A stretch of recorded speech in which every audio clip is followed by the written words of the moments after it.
பச்சை மிளகா, வெங்காயம், வாழைப்பூ இருக்குல்ல, அதை பொடிசாக கட் பண்ணி வச்சுருக்கேன்.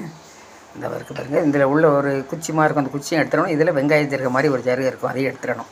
எடுத்துகிட்டு இது காமிக்கிற வேண்டாம், கொஞ்சம் காணி இதை போட்டுட்டு வச்சுருந்தேன். சிறுசாக கட் பண்ணி வச்சாச்சு. கட் பண்ணி கடநீரில் போட்டு கொஞ்சம் நேரம் எடுத்து வச்சுருக்கேன். அதில் நேரம் கொடுக்காத, அப்படி நேரம் கருத்துடக்கூடாதுங்கிறதுனால 2 உப்பு போட்டு வச்சுருந்தேன். இப்போ வந்து இதில் வந்து கொண்டக்கடலை ஊற போட்டு வச்சுருக்கேன். இது வந்து மிக்சியில் அரைக்கப்புறம் தண்ணி இல்லாமல் அரைக்கணும். வெங்காயம், பச்சை மிளகா வச்சுருக்கேன், அதையும் இது ஒன்றா கலந்துக்கிடணும்.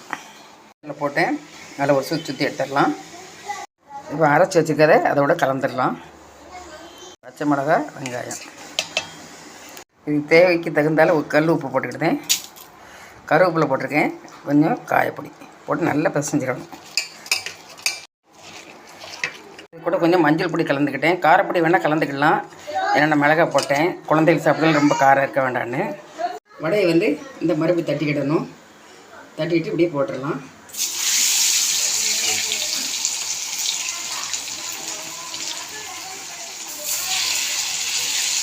இப்படி எல்லா வடையும் தட்டி போட்டுருவேன். உதிர்ந்துடாமல் லைட்டாக அப்படி மாற்றி விடணும். ஏன்னா இந்த இது வந்து உதிர்ந்துடும், வாழைப்பூ பார்த்திங்களா, அதனால் உதிரும். கடலைப்பருப்பு நிறைய போட்டோம்னா டேஸ்ட் மாறும், அதனால தான் கரெக்டாக போடணும். அது வடை இந்த மாதிரி தட்டி போட்டிருக்க மாதிரி சாதாரண வடை மாதிரி தட்டி போட்டிருக்கேன். நல்லா நேரம் மாறணும்.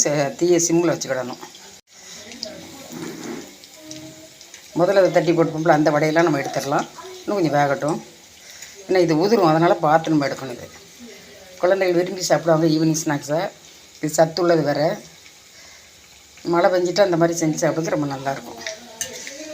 மழை பெய்யறதுனால தான் இன்றைக்கி இப்படி போட்டிருக்கேன். முதல்ல உள்ளதை நான் எடுத்துடுவேன்.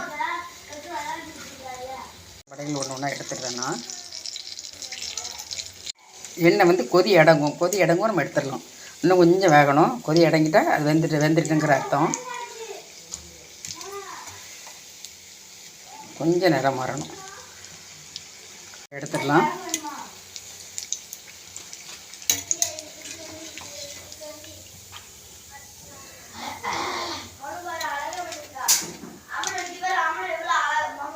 அடுத்து உள்ளதை போட்டிருந்தேன். அதில் உள்ளதை எடுத்துட்டேன். இப்போ அடுத்து உள்ளது போட்டிருக்கேன். இது நல்லா வேகட்டும். கொஞ்சம் நேரம் கரண்டி போடாமல் இருந்தாலே போதும். போட்டது வெந்துக்கிட்டு இருக்கு, இன்னும் கொஞ்சம் வேகட்டும். எடுத்துடலாம். வெந்துட்டு எடுத்துடலாம். இதே மாதிரி செஞ்சு பாருங்கள். லைக் பண்ணுங்கள், ஷேர் பண்ணுங்கள், சப்ஸ்கிரைப் பண்ணுங்கள், பெல் பட்டனை கிளிக் பண்ணுங்கள். ஃபுல் வீடியோவும் பாருங்கள்.